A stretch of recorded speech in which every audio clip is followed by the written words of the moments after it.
저는 오늘 남서울교회 교사 헌신 예배를 섬기게 되어서 진심으로 감사한 마음이 있습니다. 저는 오늘 여러분들과 함께 하나님의 꿈에 대하여 나누기를 원합니다. 하나님의 꿈이 무엇일까요? 하나님의 꿈은 한 영혼이 예수님을 믿고 구원을 받는 것이 바로 하나님의 꿈입니다. 그 꿈이 이루어지는 교회 안에서의 가장 중요한 바로 그 현장, 교회 학교입니다. 저와 여러분들 오늘 함께 교회 교육의 의미가 무엇인지 같이 한번 우리가 이해하고 그리고 오늘 말씀을 들으면 좋겠습니다. 우리가 교회 교육이 무엇인지 한 문장으로 정리가 된 이 문장만 우리가 마음속에 새겨도 오늘 설교를 다 들은 거와 마찬가지입니다. 모션으로 한번 하기를 원하는데요. 저를 따라해 주시면 감사하겠습니다. 하나님의 자녀들을 하나님의 말씀으로 사랑하고 하나님께로 인도하는 가장 귀한 섬김입니다. 네, 이게 뭐라고요? 네, 교회 교육입니다. 우리 남서울교회 교사 선생님들은 정말 다른 것 같습니다. 한 번에 이렇게 우리 같이 한번 우리 저를 따라서 마음에 한 번 더 깊이 새기는 마음으로 같이 한번 해보겠습니다. 하나님이 주신 자녀들을 하나님의 말씀으로 사랑하고 하나님께로 인도하는 가장 귀한 섬김입니다. 네, 정말 잘하셨습니다. 오늘 하나씩 살펴보면서 그 의미가 무엇인지, 교회 교육이 무엇인지 같이 한번 우리 마음속에 새겨보면 좋을 것 같습니다. 먼저 여러분, 우리가 맡은 학생, 자녀들 정말 나의 소유가 아니죠. 하나님이 나에게 맡기신 겁니다. 일정한 대여 기간이 있어요. 어떤 자녀는 20년 끝에 유학 가기도 하고 어떤 자녀는 30년 나에게 맡겨주신 기간이 있습니다. 또 내가 맡은 우리 반의 학생 1년이라고 하는 그 기간이 있죠. 하지만 나의 것이 아닙니다. 하나님이 렌트해 주셨어요. 우리는 우리의 자녀들을 하나님의 눈으로, 나의 눈이 아니라 하나님의 눈으로 바라보는 자세가 필요합니다. 바로 이런 부모가 모세의 부모였습니다. 오늘 사도행전 7장 20절을 보게 되면요, 스데반 집사의 설교가 나오는데 신약인데 구약 때 상황이 이렇게 묘사되어 있습니다. 보게 되면 그때 모세가 태어났는데 하나님이 보시기에 아름다운지라 라고 있습니다. 부모가 보기에 아름다운 게 아니라 이 아이는 하나님이 보시기에 참 아름다운 아이구나. 그래서요, 바로는 태어나자마자 다 죽이라고 했는데 목숨 걸고 이 아이를 그 집에서 3개월 동안 키우다가 그리고 이 아이를 또 이렇게 보호합니다. 여러분, 그렇죠. 우리가 이 시각이 필요합니다. 나의 자녀를 그리고 우리의 학생들을 나의 눈으로 바라보게 되면 정말 이 말썽쟁이, 실수투성이, 천방지축, 이거 좀 어떻게 되려고 이런 한숨이 절로 나오죠. 하지만 하나님의 눈으로 바라보게 되면 모든 게 바뀌게 됩니다. 저는 이번 3월 달에 총신대학원 교수로 이렇게 임용되었습니다. 그전엔 미국에서 22년 동안 목회를 하다가 왔습니다. 그런데 참 지난 목회 시간을 보게 되면요, 마음속에 잊혀지지 않는 한 교회학교 선생님이 생각이 납니다. 그분은 지금은 천국에 계시지만 바로 사진으로 봤을 때 저의 왼쪽에 계시는 고 김보배 선생님이십니다. 저는 이분처럼 아름다운 유튜브 교사를 본 적이 없어요. 남편은 실직을 해가지고 참 어려운 상황 속에서 약사 보조일을 하면서 정말 이분은 참 플룻을 잘 불었는데 특성으로 그리고 또 인형극으로 전도사님 같이 평신도인데도 교회 학교를 섬겼습니다. 이분을 마지막으로 본 날 2013년 8월이었습니다. 정말 여름 성경학교를 8월인데 늦게 하고 땀이 뒤범벅이 됐는데 여기 보시는 것과 같이 11살 준영이와 9살 가영이가 있는데 막내를 임신하셨어요. 근데 그 아이를 갑자기 진통이 와가지고 여름 성경학교 마지막 날에 이렇게 병원으로 가게 되었습니다. 간절히 기도를 해드렸는데요, 참으로 안타까운 일이 그 뒤에 벌어지게 됩니다. 아이를 정말 건강한 아이를 출산을 했는데 비장에서 새고 있는 그 피를 의사들이 멈추지를 못해가지고 결국 세상을 떠나게 되었습니다. 20명이 넘는 사람들에게 장기를 기증하고 이 세상을 떠나게 되었는데 외신에서도 이것을 참 보도하면서 안타까운 사연을 전하기도 했습니다. 그때부터 고 김보배 지사님께서 남기고 간 이 NG, 이 아이는요, 교회의 딸이 되었습니다. 한 아이를 키우는 데는 부모가 아니라 한 마을이 필요하다는 말이 무엇인지를 느낄 수가 있었습니다. 교회 젊은 엄마들이 정말 자기들의 초유를 짜서 아침에 그 집 앞에 놓고 왔습니다. 권사님들이 정말 돌아가면서 이렇게 그 집의 준영이와 가영이를 돌봐주기 위해서 그렇게 살림을 도와줬습니다. 그 막둥이 엔지는 지금 벌써 나이가 14살이 되었습니다. 얼마나 아름답게 성장했는지 모릅니다. 이 아이는 어머니의 그 빈자리 유치부에 와서 우리 아이들을 또 이렇게 가르치기도 합니다. 그리고 준영이와 가영이는 대학생이 되어서 정말 이런 의료사고가 다시 일어나지 않도록 돕기 위해서 의사와 간호사가 될 준비를 하고 있습니다. 어떻게 이렇게 아이들이 어머니가 없는데 잘 자랄 수가 있었을까요? 온 교회가 함께 길렀기 때문입니다. 이렇게 자녀들이 잘 되기 위해서 저희들은 다른 게 없었어요. 이 아이를 바라보기만 해도 천국에 계시는 고 김보배 지사님이 투영되어 보이는 거예요. 정말 이 엔지를 보게 되면 그 어머니였던 김보배 지사님이 함께 보이는 것이었습니다. 이 시각이 필요합니다. 저와 여러분들이 맡고 있는 아이들, 나의 아이가 아니라 하나님의 자녀들입니다. 그 아이를 바라봤을 때 지금 현재의 모습이 아니라 하나님의 형상이 투영되어 보일 수 있어야 한다는 겁니다. 그러면 비록 그 아이가 부족해도 연약해도 격려와 칭찬과 사랑이 담긴 말과 표정이 자연스럽게 흘러나올 수밖에 없습니다. 사진에서 뭐가 보이나요? 고물이 보일 겁니다. 자전거 안장과 손잡이죠. 이걸 만약에 제가 들고 가서 고물상에 판다고 하면 얼마를 받을 수 있을까요? 10,000원? 1,000원? 예, 돈을 줘도 아마 안 가져갈 것 같습니다. 그런데 피카소는요, 1942년 쓰레기 더미에서 이 안장과 손잡이를 가지고 집에 옵니다. 아내가 뭐 이런 걸 가지고 왔느냐고 말을 했지만 용접을 해서 두 개를 붙이게 되고요. 황소머리라고 하는 명칭으로 이 작품을 만들었습니다. 시가가 얼마나 드는지 아세요? 20만 불. 하나로 300억이 넘습니다.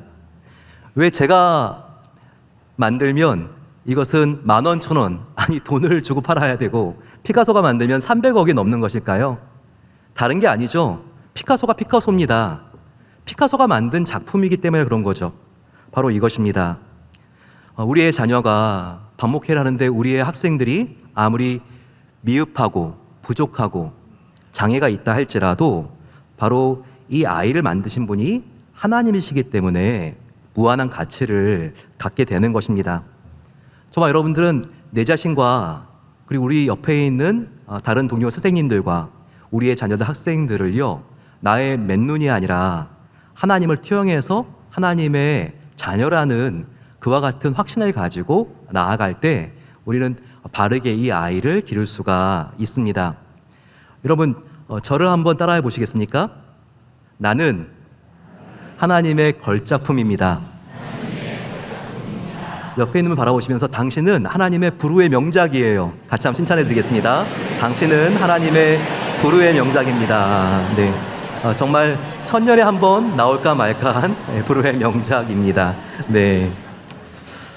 이러한 시각으로 우리의 자녀들을 꼭 바라보시기를 축원합니다.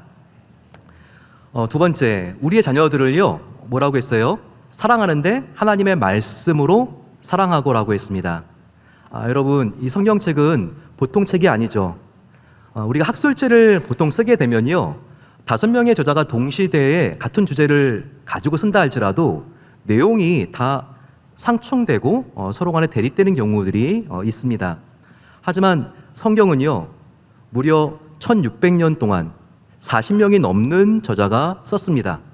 하지만 신구약 60권이 정확히 짝이 딱딱 맞고 그리고 시작부터 마지막까지 오직 구원자는 예수님이라고 하는 그 주제를 향해서 이 구속사가 흔들리지 않고 일관적으로 흘러가고 있습니다. 왜 그럴까요? 이 40여 명의 저자 뒤에 바로 오케스트라 지휘자와 같이 이 40명의 저자들을 지휘하는 원저자 성령님이 계셨기 때문입니다. 그래서 사도 바울은 제자 디모데에게 이렇게 말하고 있죠. 모든 성경은 하나님의 감동으로 됐다고요. 감동이 무엇입니까?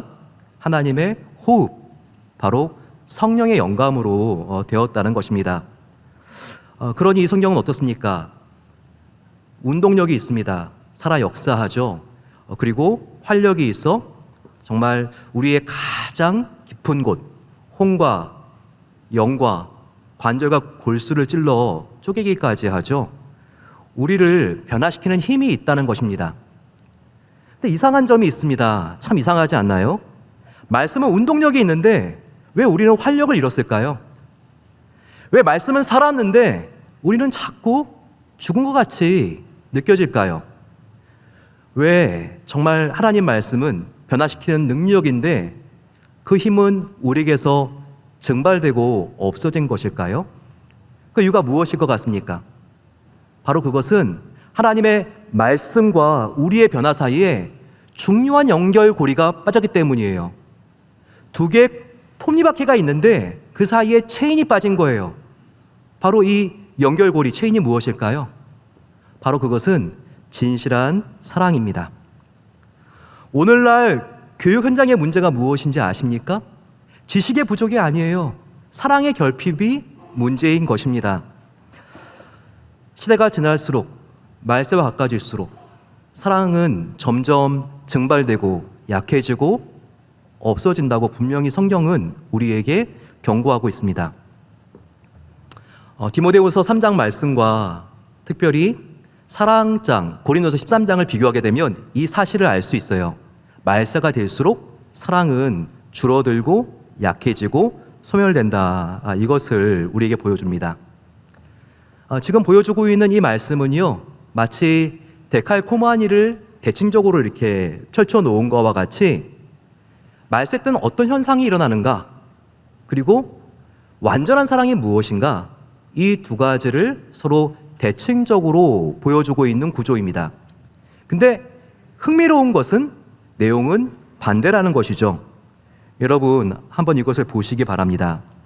말세 때가 되면 가장 큰 특징이 사람들이 자기 자신을 사랑한다는 거예요. 셀피시니스, 이기심이라는 것이죠. 근데 완전한 사랑은 무엇입니까? 자기의 유익을 구하지 않는 거예요. 또한 마지막 때가 되면 교만하고 회방한다고 했습니다, 사람들이. 하지만 진정한 사랑은 교만하지 않고 그리고 또 자랑하지 않는 것이라고 했습니다. 말세 때가 되면 원통함을 풀지 않아요. 하지만 진정한 사랑은 성을 내지 않는 것이라고 말하고 있지 않습니까? 마지막 때가 되면 사람들이 참소하고 수군거리고 시기한다고 했어요. 하지만 진정한 사랑은 시기하는 자가 되지 아니하고, 마지막 때가 되면 모든 사람들이 조급해 죽습니다. 하지만 진정한 사랑은 모든 것을 오래 참고 견디는 것이 진정한 사랑입니다. 바로 이와 같은 대칭적인 구조와 내용이 무엇을 우리에게 알려주는 것일까요? 마지막이 될수록, 말세가 될수록 사랑이 식고 약해지고 고갈된다는 것을 우리에게 알려주고 있습니다. 마지막 때 우리가 다음 세대를 가리키면서 가장 두려워해야 될 것은 무엇입니까? 가장 두려워해야 될 것은 세대 차이도 문화 차이도 결코 내 지식의 부족함도 아닙니다. 우리가 정말 가장 두려워해야 될 것은 내 안에 사랑이 식는 것입니다. 마치 라오디아 교회와 같이 차갑지도 않고 뜨겁지도 않고 미지근한 신앙을 갖는 것입니다. 과연 저와 여러분들 가슴에 손을 대면 나의 사랑의 온도가 몇 도입니까? 정말 나의 사랑은 주위의 환경에 따라서 힘없이 오르내리는 온도계입니까? 아니면 싸늘한 주변을 따뜻하게 변화시키는 온도 조절기입니까? 우리 안에 수시로 변하는 인간적인 사랑이 아니라 변함없는 예수님의 사랑이 가득 담기기를 간절히 소망합니다.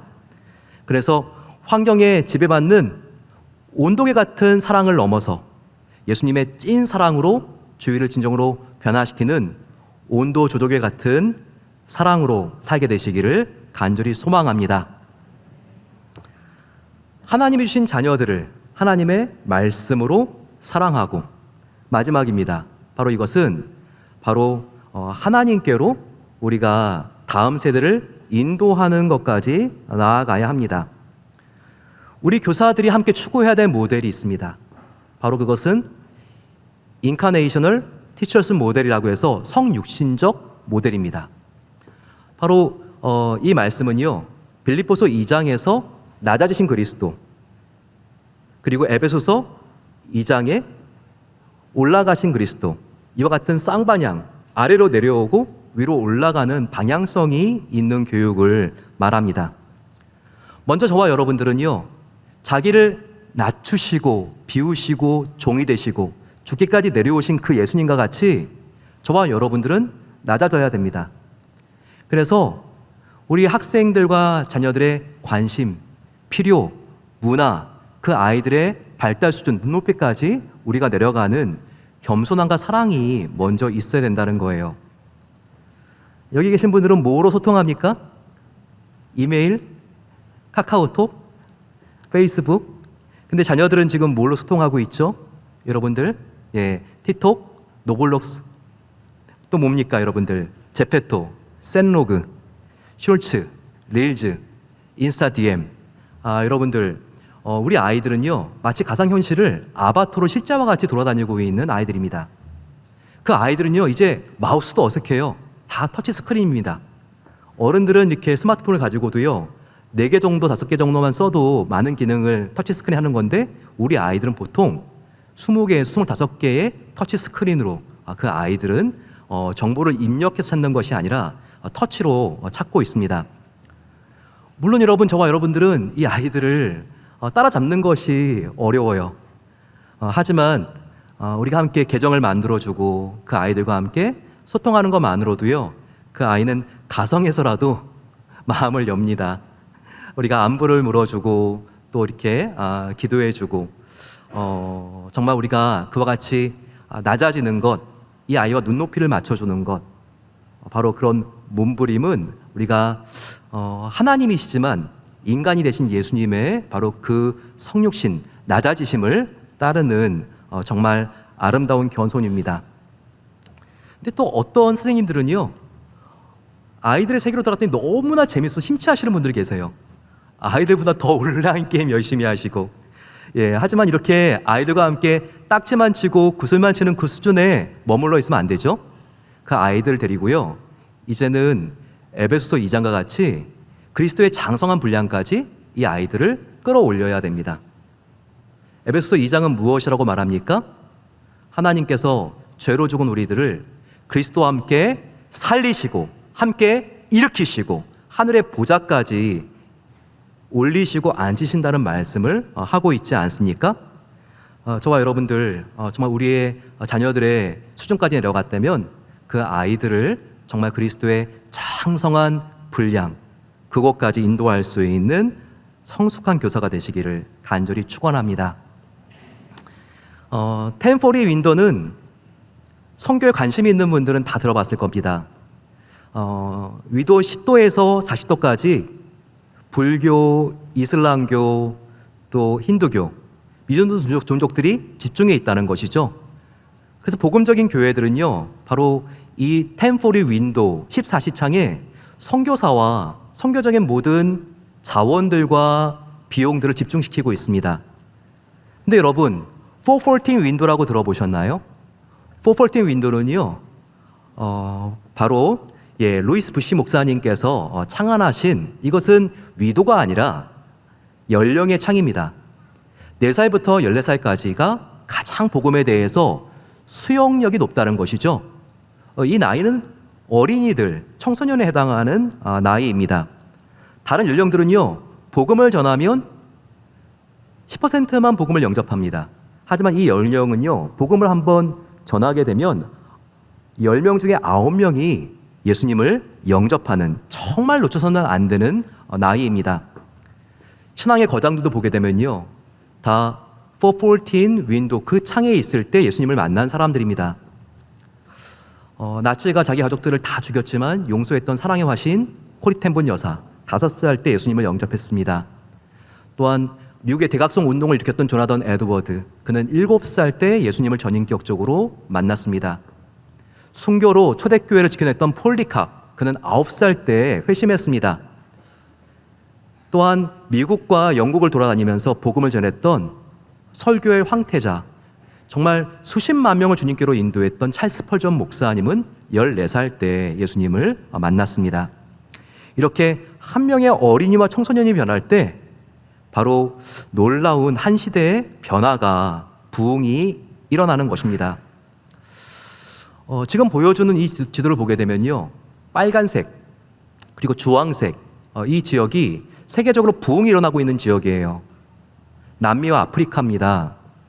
그런데요, 이 지역에 가장 왕성한 어린이와 청소년 사역이 일어나고 있습니다. 놀랍지 않습니까? 이것이 무엇을 우리에게 보여줍니까? 바로 교회의 부흥과 성장은 다음 세대 사역이 견인한다는 것을 우리에게 보여주고 있습니다. 저와 여러분들은요, 414 윈도우에 있는 선교사보다 더 중요한, 1040 윈도우에 있는 선교사보다 더 중요한 414 윈도우를 맡고 있는 최전방 선교사라는 것을 우리가 알아야 합니다. 옆에 있는 분들 한번 바라보시면서요, 당신은 정말 귀한 위대한 선교사입니다. 한번 축복해 드리겠습니다. 당신은 정말 위대한 귀한 선교사입니다. 이렇게 우리가 최전방 선교를 맡고 있다면 우리가 어떻게 준비된 교사로 서야 될까요? 첫 번째, 영성 있는 교사가 되어야 합니다. 정말 개인의 경건과 예배 생활의 모범이 되어야 합니다. 우리 아이들의 나이는요, 모방을 통해서 진지한 신앙을 배우는 나이라는 것을 아시죠? 우리가 부서에 있으면요, 아이들이 찬양할 때 우리는 뒤에서 수동적이 되면 안 돼요. 더 진심으로 정말 전심을 다해 찬양할 수 있어야 됩니다. 나는 대예배 때 헌금했으니까. 아이들은요, 왜 선생님이 예배 시간에 헌금을 안 하지 생각할 수 있습니다. 10,000원을 헌금한다고 하면요, 7,000원은 대예배 그리고 깨끗한 봉투에, 3,000원은 초동부에서 우리가 헌금하는 태도, 우리 아이들이 그것을 보면서 진정한 예배자로 아이들이 세워질 수가 있습니다. 둘째는 사랑 가득한 교사가 되어야 돼요. 정말 우리가 그 주에 결석하는 아이들뿐만 아니라 내가 맡겨진 아이들, 정말 문자로, 전화로 신방하고 생일을 기억하고 카드를 줄 수 있습니다.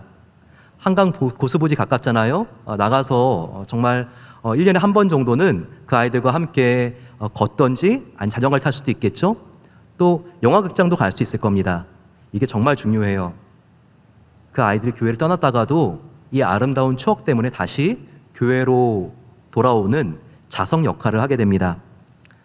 세 번째, 우리는 실력 있는 교사가 되어야 합니다. 성실한 공과 준비, 신앙 서적을 읽고 또 교회에서 오픈하는 성경 공부에 열심히 참여하는 것, 우리가 실력 있는 교사로 더욱더 자라날 수 있는 그와 같은 시간입니다. 여러분, 정말 우리 남서울 교회는요, 하나님의 꿈이 있는 교회입니다. 제가 남서울 교회를 24년 만에 처음 왔어요. 천지가 개벽하는 것을 느낍니다. 정말 남서울 교회에 얼마나 한국 교회뿐만 아니라 저와 같은 디아스포라 동포교회도 고마워하는지 모릅니다. 변한 것이 없는 예배당이지만 모든 좋은 것들이 남서울 교회를 통해서 발원지가 되어서 흘러간 것을 볼 수 있습니다. 그 정말 깊은 산골에 선교지도 그렇고, 또 제가 목회했던 포틀랜드, 오레곤도 그렇고, 미라레라든지 전도폭발, 남북 나눔, 다 이런 것들이 우리 남서울 교회에서 시작되지 않았습니까? 하나님의 꿈이 있는 곳에 서 있는 바로 우리 교회, 이곳에 또한 우리는 우리의 시간, 우리의 열정, 우리의 헌신, 바로 이것이 있도록 우리가 함께 나아가야 합니다. 저는 지난 3월에 갑작스럽게 총신대학원 교수로 오게 되었습니다. 거기에는 한 가지 사연이 있는데요. 저는 정말 너무나 사랑하는 아들이 있어요. 그런데 자녀를 가지고 있는 부모 중에서 가장 마음이 힘들고 어려운 상황이 어떤 상황일까요? 자녀가 치명적인 교통사고를 당하는 것, 학교 앞에서 혹시라도 이런 일이 일어날까 봐 걱정하는 부모님들은 있지 않습니까? 제가 새벽 기도를 가려고 작년 2월 1일 날 새벽 4시쯤에 이렇게 옷을 갈아입는데 갑자기 학교에서 전화가 왔습니다. 제 아들은 캘리포니아에 이렇게 있는데 비행기를 타고 가야 될 거리인데 갑자기 괴한이 와서 차를 치고 달아났는데 지금 아이가 머리가 다 이렇게 골절이 되고 장기가 다 터져가지고 지금 부모의 동의가 없이 수술에 들어갔다는 거예요. 너무나 마음이 무너져 내렸습니다. 비행기를 타고 교회 가려는 길에서 비행기를 타고 이렇게 스탁턴이라고 하는 캘리포니아 도시에 도착을 했는데요. 의사가 지금 막 수술을 마쳤다고 그러는 거예요. 근데 아내가 수술실 중환자실에 들어가지를 못합니다. 저는 정말 미국에 있으면서 총격을 맞아서 이렇게 죽었던 나의 이렇게 정말 안타까운 성도님들도 있었고 생각보다 아메리칸 드림을 이루러 가지만 안타까운 일이 너무나 많은 미주의 한인들에게 생깁니다. 들어갔는데 심박수, 맥박 다 멈춰 있으면 어떡하지? 내가 본 것들처럼 아내도 못 들어가겠다는 거예요. 근데 그때 하나님께서 저에게 이런 말씀을 주셨습니다. 도나야, 너 아니? 만약에 너의 아들이 지금 숨을 쉬고 있지 못해도 달라진 건 아무것도 없어. 그 아이는 지금 내 품에 있어. 너보다 먼저 가서 천국에서 너를 기다리고 있을 뿐이야. 이와 같은 마음이 제 마음속에 들었을 때 어디서 용기가 생겼는지 아내의 손을 딱 붙잡고 안으로 들어갔습니다. 감사하게도 아이의 맥박, 숨이 살아있는 거예요. 바로 그때 하나님께서 또 말씀하셨습니다. 너가 아까 이야기했지. 너의 담임 목사로서의 커리어, 너의 학위, 너의 집, 모든 것을 다 합쳐도 너의 아들에 비하면 1도 되지 않는다고. 너의 아들이 99라고. 그런데 나는 너의 99를 지금 죽더라도 다시 먼저 가서 기다리는 것, 바로 그것과 아무런 차이가 되기 위해서 나는 99가 아니라 100을 너에게 줬어.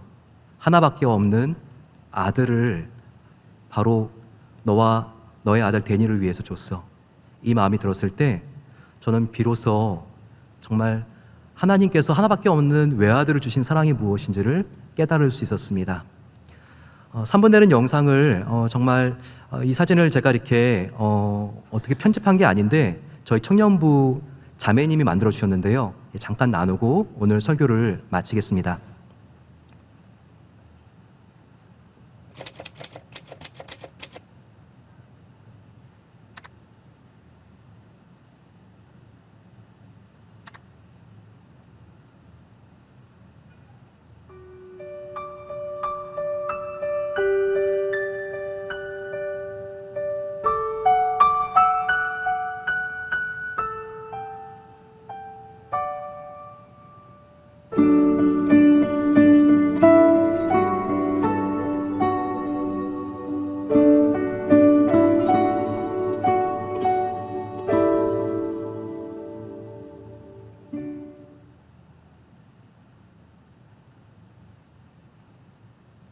엄마 봐봐. 엄마 볼래? 아무것도 두려워 말라.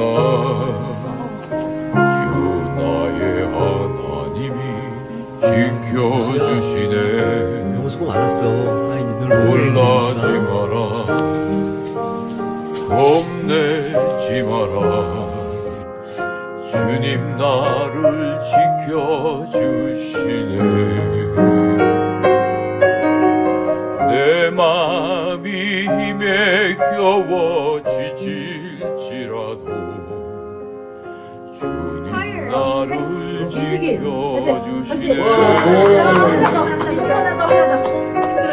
세상의 험한 풍파 몰아치고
주님 오시라. 네, 여기까지 보겠습니다. 제 아들 데니엘은 21일 동안의 혼수 상태, 무의식 상태에서 깨어나서 지금도 이렇게 이제는 치과대학에서 군의관이 될 준비를 하고 있었는데 포틀랜드로 돌아와서 지금 재활치료를 받고 있습니다. 하지만 이 사건이 1년 됐지만 저에게 너무나 큰 영향을 많이 줬어요. 아들도, 이렇게 사랑하는 아들도 언젠가 떠날 때가 오는구나. 나도 언젠가 떠날 때가 오는 거구나. 저는 포틀랜드 베델교회인데 이 교회는 오레곤 주에서 가장 큰 교회로 성장을 한 그런 정말 하나님께 놀라운 은혜를 주셨습니다. 이렇게 좋은 교회도 언젠가 떠날 때가 되는 거구나. 그러면서 하나님 어떡하죠? 언젠가 제가 가족 같은 우리 교회를 떠나게 된다면 어디로 가야 되는 거죠? 또 무엇을 하고 살까요? 하나님 가르쳐 주세요. 정말 이제는 저의 필요가 아니라 정말 하나님의 기쁨이 되기를 원합니다. 이렇게 기도하고 있을 때 총신대학원에서 연락이 왔습니다. 교회 교육 교수가 10년 동안 없어서 강사 가르치고 있는데 전공한 제가 좀 와줬으면 좋겠다는 거예요. 하지만 아이는 지금도 재활치료 중이죠. 또 딸도 고등학교 12학년이죠. 하지만 아내와 간절히 기도하는데 하나님의 음성이 너무나 분명했습니다. 결국 결단하게 됐고 16년간 담임 목사로 목회했던 교회를 이제는 떠나게 됐어요. 성모님들도 너무나 어이가 없어 했지만 장로님들께서 목사님이, 우리가 사랑하는 목사님이 하나님께 정말 순종하는 마음으로 이 좁은 길을 간다면 우리도 순종해야 된다고 하시면서 참 감사하게 성도님들을 설득해 주셨어요. 그래서 담임 목사 사인 예배가 아니라 지난 3월 1일 2달 전이죠. 교수 선교사 파송식으로 이렇게 떠나게 되었습니다. 총신대학으로 왔더니 정말 얼마나 많은 외국인 학생들 그리고 또한 한국 MDB 학생들이 정말 고마워하고 참 많은 격려를 주는지 저는 하루하루가 정말 내가 하나님의 꿈 안에 서 있구나 이것을 느낍니다. 저와 여러분들 언젠가 우리가 떠나갈 것입니다. 죽음이 이제는 일반 명사가 아니라 정말 나만의 고유 명사로 1대1로 내 앞에 서는 순간 저와 여러분들은 무엇을 가지고 하나님을 만나겠습니까? 어느 자리에 서 있겠습니까? 나의 최선, 나의 시간, 나의 물질, 나의 헌신을 가지고 욕망과 욕심의 자리가 아니라 하나님의 꿈이 있는 자리에 서게 되시기를 축원합니다. 하나님의 이 꿈은 복음과 다음 세대입니다. 하나님의 꿈 안에 서 있는 여러분들을 진심으로 응원하고 여러분들 앞으로 전진하며 나갈 때 하나님의 놀라운 은혜가 함께 하시기를 간절히 축원드립니다.